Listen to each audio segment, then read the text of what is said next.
ये 2025 की hit Korean drama web series की शुरुआत में ली हान को दिखाया जाता है, जो कोरिया की न्यूरोसर्जन डॉक्टर है। ली हान को बोस्टन में स्पेशल ट्रेनिंग का मौका मिलने वाला था, लेकिन प्रोफेसर चोई ने एक अमीर उद्योगपति के साथ मिलकर उसकी जगह किसी और को भेज दिया। गुस्से में ली हान ने हॉस्पिटल में हंगामा कर दिया, जिसके बाद प्रोफेसर चोई ने उसे ऑपरेशन रूम में कदम रखने से मना कर दिया।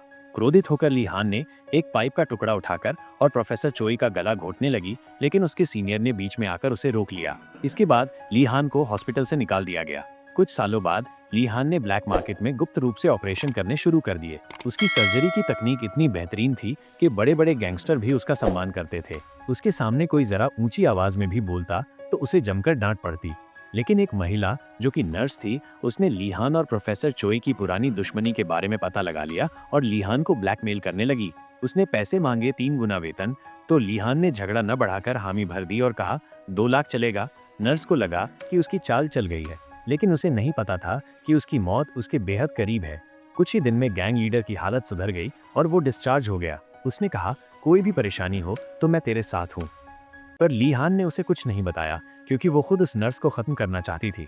फिर ली हान ने सब कुछ पैक किया और अपने असिस्टेंट जुजी से कहा कि एक बॉक्स रह गया है, वो उसे गैंग लीडर को दे आए। बॉक्स ले जाते समय जुजी को ली हान की बातों पर शक हुआ। उसने गाड़ी रोकी और बॉक्स खोला तो वो कूड़े से भरा हुआ था। वो फौरन वापस लौटा, लेकिन बहुत देर हो चुकी थी।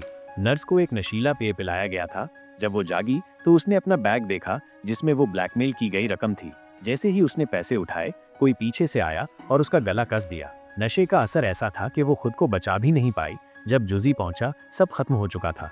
अगले दिन ली हान फिर से अपने पुराने जीवन में लौट गई, एक शांत छोटे कस्बे की फार्मासिस्ट बनकर। पर यह शांति ज्यादा दिन नहीं टिकी, क्योंकि प्रोफेसर चोई अब एक गंभीर ब्रेन ट्यूमर से पीड़ित थे। अगर ऑपरेशन में थोड़ी सी भी गलती हो तो वो मर सकते थे, और बच भी जाते तो उनके हाथों की ताकत जा सकती थी। पूरे कोरिया में केवल ली हान ही वो ऑपरेशन कर सकती थी। प्रोफेसर चोई खुद ली हान के सामने आए और कहा कि तेरे ब्लैक ऑपरेशन का वीडियो मेरे पास है, मेरा ऑपरेशन कर दे, वरना सबके सामने तुम्हारा राज उजागर कर दूंगा। बिना उसका जवाब सुने प्रोफेसर चोई वहां से जाने लगे। पर जैसे ही वो दरवाजे तक पहुंचे, दवाई उसके हाथ से गिर गई और उनकी हालत बिगड़ने लगी। फिर ली हान बाहर आई और बिल्कुल वैसे ही उन्हें देखा जैसे कभी वो खुद दरवाजे पर रोती थी जब प्रोफेसर चोई ने उसे ठुकरा दिया था। अगले दिन रात में प्रोफेसर चोई ने अपने शिष्य ली हान को किसी की हत्या कर शव दफनाते हुए देखा। मगर न तो उसने पुलिस को बताया और न ही उसे रोका, बल्कि उसने कहा, लाश इतनी ऊपर क्यों दफनाई हो। ली हान को प्रोफेसर चोई का इतना लाडला बना देने की वजह बस एक ही थी, क्योंकि वो कोरिया की सबसे प्रतिभाशाली न्यूरोसर्जन थी। तभी दिखाया जाता है कि सालों पहले जब प्रोफेसर चोई अपने एक पुराने दोस्त की सर्जरी कर रहा था, तब असिस्टेंट अचानक चक्कर खाकर गिर पड़ा। फिर ली हान ने मौके का फायदा उठाया और असिस्टेंट की जगह ले ली। पर जब प्रोफेसर चोई ने उससे सर्जरी के लिए चाकू मांगा, तो ली हान ने उसे उल्टा पकड़कर प्रोफेसर चोई की हथेली को जख्मी कर दिया। लेकिन प्रोफेसर चोई न तो गुस्सा हुए और न ही डांटा, बस हैरानी से देखते रहे कि एक जीनियस इतना बेसिक गलती कैसे कर सकती है। आखिरकार मुख्य सर्जरी को ली हान ने संभाली और उसने ऑपरेशन सफलतापूर्वक पूरा किया, पर उसे कोई तारीफ नहीं मिली। इसके बजाय प्रोफेसर चोई ने पूछा, तुमने ऐसा क्यों किया। असल में ली हान ने पहले ही प्रोफेसर चोई के मन की गुप्त नफरत को भांप लिया था। प्रोफेसर चोई और उसका पुराना दोस्त ऊपर से तो मिलनसार दिखते थे, पर ली हान ने उनके बीच की खामोश खटास को नोटिस किया था। तभी से प्रोफेसर चोई के मन में ली हान की इज्जत गिर गई। उन्होंने ली हान को ऑपरेशन रूम से बाहर कर दिया और दोनों के रास्ते हमेशा के लिए अलग हो गए। इसीलिए अब ली हान को ब्लैक मार्केट में बिना लाइसेंस के ऑपरेशन करना पड़ रहा था। आज जब प्रोफेसर चोई ने फिर ली हान को किसी की जान लेते देखा, फिर भी चुप्पी साधे रहे, क्योंकि प्रोफेसर चोई के दिमाग में एक ट्यूमर था जिसे केवल ली हान ही हटा सकती थी। प्रोफेसर चोई ने कई बार कोशिश की कि ली हान उसकी मदद करे, यहाँ तक कि उसका डॉक्टर का लाइसेंस वापस दिलवाने का वादा भी किया। मगर जिद्दी ली हान ने इनकार कर दिया और कहा, मैं अपनी आंखों से देखूंगी कि तू कैसे तबाह होता है। लेकिन ली हान के कुछ करने से पहले ही प्रोफेसर चोई ने मेडिकल विभाग से कहकर ली हान का क्लिनिक बंद करवा दिया। फिर से प्रोफेसर चोई द्वारा अपनी किस्मत को नियंत्रित किए जाने की बात से ली हान गुस्से से पागल हो गई। 2 दिन बाद एक बड़ा मेडिकल अवार्ड समारोह था। हर किसी की नज़र प्रोफेसर चोई पर थी। सबको लगता था कि इस साल का सबसे बड़ा अवार्ड उन्हीं को मिलेगा। मगर अब वो बीमार थे, मौत के करीब, और ली हान से ही इलाज की उम्मीद कर रहे थे। इसीलिए ली हान ने खुद जाकर कंपनी के चेयरमैन से मुलाकात की और उसके सामने ब्लैक मार्केट की अपनी सर्जरी का वीडियो दिखाया, और उसने कंपनी अध्यक्ष के बेटे की बीमारी का विश्लेषण भी किया। ली हान के लिए ये बिल्कुल आसान था, लेकिन अध्यक्ष अपने बेटे की बीमारी की जटिलता को अच्छे से समझते थे। ट्यूमर ऐसी जगह था कि अगर ऑपरेशन के दौरान एक भी नस को नुकसान हुआ तो बेटा बच नहीं पाएगा।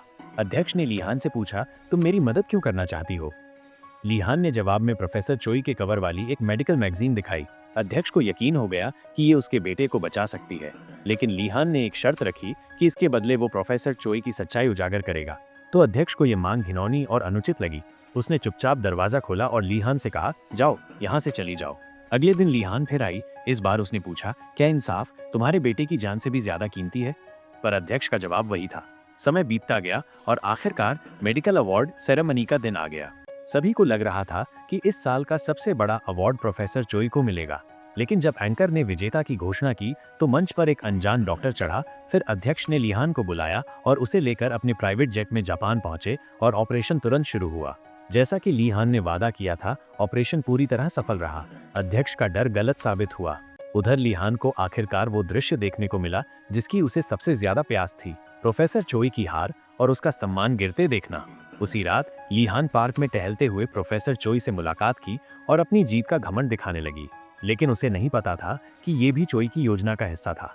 असल में उसी दिन सुबह अध्यक्ष ने अवार्ड समारोह से पहले प्रोफेसर चोई से लीहान के बारे में बात की थी।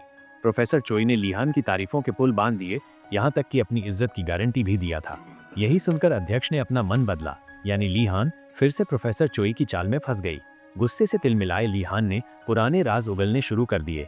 उसने कहा, तुमने ही तो मेरी जगह एक अमीरजादे को विदेश भेजा था। असल में प्रोफेसर चोई ने ये सब इसलिए किया था क्योंकि लीहान उनका एक राज जान गई थी। वो राज था, प्रोफेसर चोई ने अपने सबसे अच्छे दोस्त ओल्ड किम को मार डाला था ताकि उसका बेटा लिटिल किम आगे बढ़ सके। लीहान की बातों से घबराए प्रोफेसर चोई तुरंत एक टैक्सी लेकर वहां से चले गए। पर कुछ ही समय बाद पुलिस ने उन्हें पूछताछ के लिए बुला लिया, क्योंकि एक महिला की रहस्यमयी मौत की जांच चल रही थी।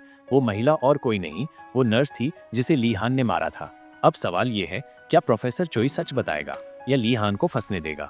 दूसरे पार्ट के लिए कमेंट करें और चैनल को सब्सक्राइब करें।